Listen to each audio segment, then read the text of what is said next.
Mula Kamara hanggang mayakyat sa Senado, nakatutok ang House Prosecution Team sa mga reklamo laban kay VP Sara. Ang detalye sa agenda report ni Isaiah Mirafuentes ng Abante, live din mula rito sa Senado. Isaiah, sumipot ba ang mga House Prosecutor?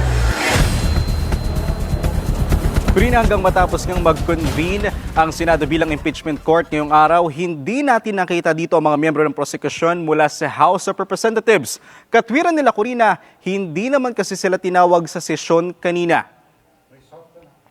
Kaninang umaga, namataan namin sa premises ng House of Representatives ang mga miyembro ng prosecution team. At ayon kay Bicol Saro Representative Terry Ridon, na kabilang sa prosekusyon ay nagsagawa sila ng meeting kaugnay sa impeachment trial. Prepared at handa ang atin pong House Prosecution Panel to proceed with trial in the soonest time.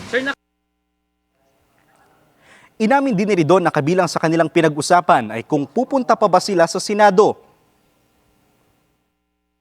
No, there's no invitation. The only thing that we have would be the public pronouncement of Senator Alan Peter Cayetano that we can go to the Senate at our option.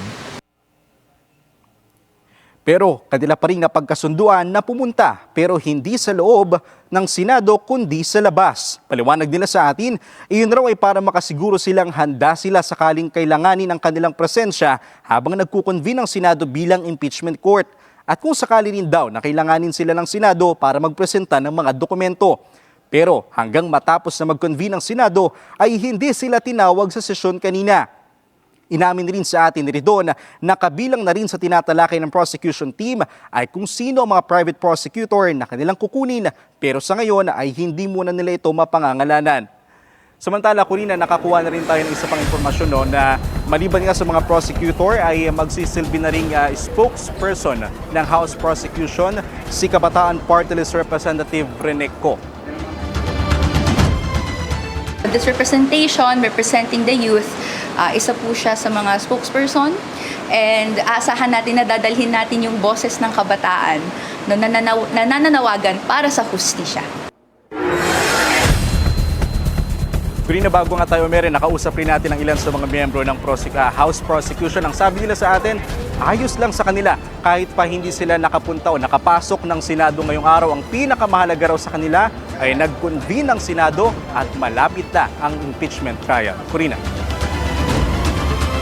So Isaiah, kailangan pa ba silang imbitahan para magpakita o dapat lang silang magpakita habang nagkakaroon ng trial? Kurina, ang sinasabi sa ating kanina ni Representative Terry Ridon, pupunta lamang sila dito kung kinakailangan at yan ay kung maimbitasyon mula sa Senado. At sa ngayon nga araw, actually sinabi namin naman nila sa atin na wala namang invitation for this day pero mas maganda ng araw ang sigurado at sinabi rin nila na ang pinakasiguradong pupunta sila ay sa oras na nga na magsimula ang impeachment trial. Kurina. At wala naman silang komento tungkol dito sa nangyaring sinasabing failed coup d'etat o kaya yung naunang coup d'etat. Kurina, bago pa magkaroon ng sesyon kanina, nakausap na rin natin ang ilang mga miyembro ng prosecution. Ang sinasabi nila sa atin, hindi nila iniisip ang coup d'etat sa Senado dahil nga raw kahit pa magkaroon ng pagpapalit ng leadership, yung composition ng mga Senado ay nananatili pa rin at hindi nito magagalaw yung magiging takbo ng impeachment dito sa Senado. Kurina. Okay, maraming salamat. Isaiah Mirafuentes ng Abante, nag-uulat ng live mula din dito sa Senado.